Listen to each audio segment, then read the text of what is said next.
I would like to talk about money. I understand calling things into our experience, and that's wealth, money, etc. Calling is one thing, allowing is another, yeah?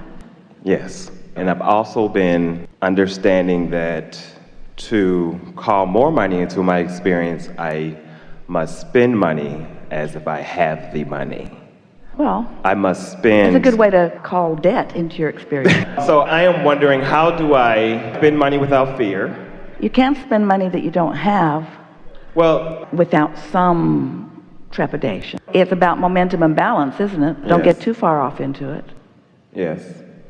We're going to sort this out. We're just going to torture you for a little while. Okay. Hey, and another part of that is I'm married, and I have a son, a 15-year-old son. So how do I get all of us, my husband, my son, and myself, on the same plane to call these experiences into our life? Well, you've asked an important question, and it's one that almost everyone relates to.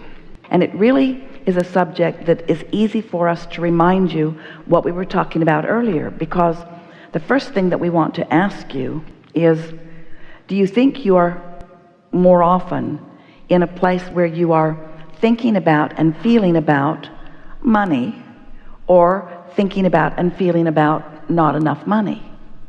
Because every subject is two subjects, what is wanted and absence of it. And so you can answer that question by knowing if you feel optimistic or worried, if you feel eager or angry, or eager or frustrated. In other words, you can tell by the way you feel whether you're thinking about money in the way the source within you is thinking about it for you, or whether you're thinking about it in a different way. Now, here's another way that you could look at this. We know, if you've been listening to us at all, you've heard every bit of that before, so no new news there. We're going to keep talking until you hear some new news, because until you find another way of looking at this, nothing's going to shift in you. And unless something shifts, then your experience can't change. So that's what we do. We keep coming at it from another direction and another direction and another direction until suddenly you have an understanding, and then you feel different. And when you feel different, then you attract different. And when you attract different, then you experience different manifestations. So that's the whole objective here in this really important topic. For a long time, we've been talking to you that creation is about asking, source answering, and you letting the answer in.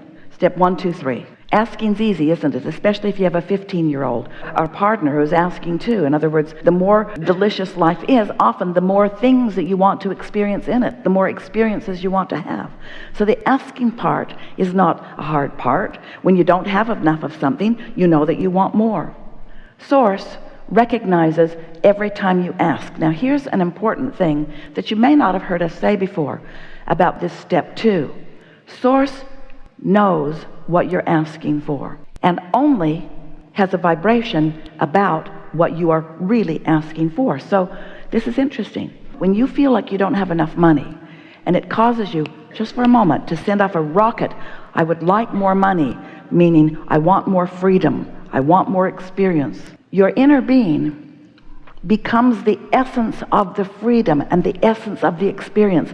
Your inner being extracts from that vibrational, contrasting experience what you do want, because that's what your inner being does. Your inner being never focuses on the drama or the trauma or the trouble or the lack, ever. So from your synthesis of life, you've never heard us say that before, have you? From your synthesizing of life, you are emitting pure desires that your inner being is recognizing, focusing on, and taking as inner being point of attraction. Now, do you accept there's you and your inner being? Do you accept that your inner being is offering a vibration, and that law of attraction is responding to your inner being's vibration, just like law of attraction is responding to yours? So when you ask for more prosperity, your inner being immediately becomes the equivalent of more prosperity. But if you don't immediately become the equivalent of prosperity vibrationally, as in being optimistic or anticipation, then there's a vibrational difference between you and your inner being, and that's when you feel doubt or fear or worry or jealousy or anger or whatever those feelings around money often are. So the good news here is that your inner being has become more prosperous every time life has caused you to seek more prosperity. But you've got to find some way of syncing up with the way your inner being feels about this. And when you do, now there's no contradiction in your vibration. There's no tug of war going on. Now you and your powerful inner being are standing in the eye of the vortexual hurricane that law of attraction is causing around you, and more money is coming to you. But in your anticipation, positive anticipation, you're letting it in. You're not keeping it out. Now that's just the law-based explanation of how the money comes to you. Now another way that we are wanting to explain this to you is that when you feel good, you're in sync with your inner being. And when you're in sync with your inner being, that means you're in what we're calling the receptive mode of what your inner being has already amassed and attracted. So if you can accept the prosperity that your inner being already is, then you can be the receptive translator of that vibrational prosperity into the manifestation of what you want. We wrote a book called Getting Into the Vortex because we wanted to make this vibrational version of you something that felt more real to you, because you can't see it or hear it or smell it or taste it or touch it. This non-physical aspect of you that exists, that is attracting the things that you are asking for to this specific vibrational context that you now have ready access to, this is a reality. But because you can't translate it yet through your eyes and ears and so on, then you often see absence of money rather than presence of money, even though there is a vibrational presence of money. So then you say, and we don't blame you, we get what you're saying, Abraham, how do I get my money out of the vortex and into my bank? How do I turn these thoughts to things? Because I can't spend the idea of money. A lot of you are trying, that's what you're saying, with your credit and so forth. The idea of money coming, I'll just spend it before I get it. Not such a good idea, really. But that's not exactly what I meant. Well, we understand what you mean. Yeah, I hold on to money because I think no more is going to come, so I won't spend it. Oh. So I'm afraid that it won't continue to flow. But listen to your words. I'm afraid. Right. I'm worried, I'm afraid. So what does that mean? So that means you're not looking at the money that's coming in the way that your inner being is looking at the money that's coming. You're not. I see it as temporary. I don't know how to let that go, I guess. It's because it's always the fear of not knowing where it's going to come from. Well, we understand that, but where does anything come from? Everything comes out of the vortex. You are a lovely bunch of people on this planet, and you are trucking no resources in from other planets. And yet your economy continues to expand. Where is it coming from? It's coming from life and from asking. So this is the part that we're really wanting you to hear. So can you accept at all that there is a vibrational version? Absolutely. That's the hard part. There's a vibrational version that you have not realized yet. Mm-hmm. If you accept that it's there, then this is the question that we want you to contemplate. We're going to get here together. If it exists in vibrational form, how does it become a reality? How does the idea of prosperity translate into something that is in my bank account? How do I turn those vibrations to those thoughts, to those things? How does that happen? Well, it happens by your practicing the thoughts that allow it to turn to those things, not practicing the opposite of those thoughts. When you say, I'm afraid there won't be enough, that's practicing the opposite of the thoughts. And we know, oh, it must drive you crazy. Abraham, if you were standing where I'm standing, look at me what I'm looking at, you'd feel the way I feel. And we say, we know that what you're living feels so real because what you are feeling is turning to things all the time. So if you don't feel like there's enough money, then that's the way it's turning out. And then you say, see, I was right. This worry was valid. This worry was accurate because I worried about this and this is the way that it is. See, I'm right. I'm right to worry. And we say, the universe will respond to the vibration that you emit. So you have to show yourself something different. You've got to find a way to, and this was the question that you asked, so do I just pretend like I've got the money and do I spend it even though I don't have it? And we say, not until you feel that confidence or that prosperity. So you heard all of that, and we know you're not. And it's hard when you have a husband. Wait. Now you're arguing for your limitations even further. That's what holds you in that place. We understand and we get why you're feeling the way you do. But we are going to help you find another way of looking at this that will shift something in you that will change your point of attraction. So, on we go. You create your own reality, blah, blah, blah, blah, blah. You ask and you throw it in the vortex, blah, blah, blah, blah, blah. We know you're sick to death of the vortex. But now, here the prosperity is in the vortex. How are you going to get it out? How are you going to translate into your experience the prosperity that we promise you, blah, blah, blah, blah, blah, is there? It's there. How are you going to get it out? How are you going to be the realizer of it? Well, you've got to understand that it's broadcasting to you. If you can understand creation in terms of broadcasting and receiving, broadcasting and receiving, broadcasting and receiving, broadcasting and receiving. So your inner being is broadcasting prosperity, but you're broadcasting doubt. How's that working out? Your inner being is broadcasting one thing, you're broadcasting another. Can you set your radio dial on 106 FM and hear what's being broadcast on 98.7?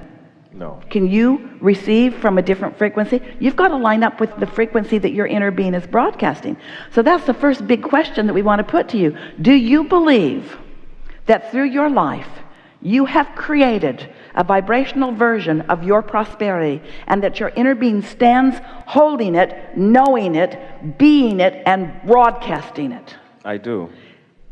And since your inner being is broadcasting it, what does that mean about your inner being's experience relative to law of attraction? If your inner being is broadcasting prosperity, what does that mean is coming back to your inner being? Prosperity. Oh, that vortex is dynamic.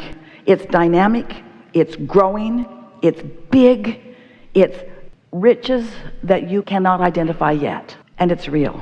So you want some of it, just a little of it, please. There's enough in your vortex to keep you thriving for 20 or 30 lifetimes. That's how dynamic it is. That's how big it is.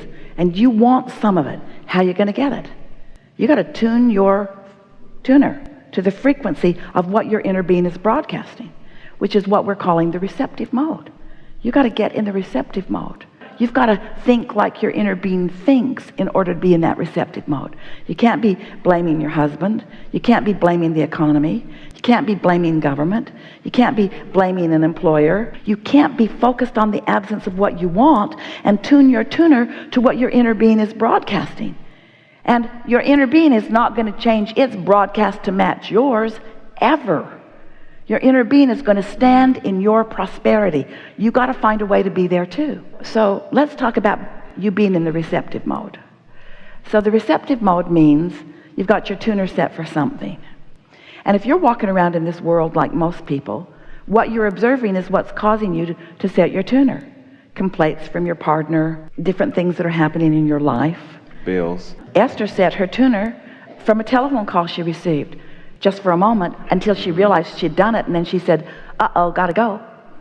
And then she did something about setting her tuner differently.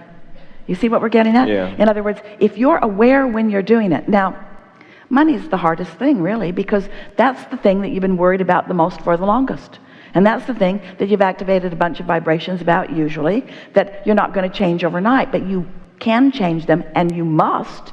If you want the prosperity that is due to you, you've got to cash in that vibrational currency. And the way you cash in your vibrational currency is by finding a way to line up with it, which means right here, right now, you've got to make the decision. Not right here, right now. We don't mean this is the only now. There's going to be another and another and another and another and another and another and another. But sooner or later, one of these nows that you're standing in the middle of, you've got to be willing to give up your arguing for your limitations. Because every time you say, I can't, or I haven't, or it's hard, or nobody that I know is doing it, then you're just practicing setting your receptive mode to something else. So if your receptive mode is not set to this frequency, what's it set to? This one? Mm-hmm. This one, this one, this one, this one. There's plenty of frequencies, just like on your radio stations and your vehicles. There's lots of different frequencies. It's endless. That dial is long and endless. You can set it to anything along the way. So how do you know where you've set it?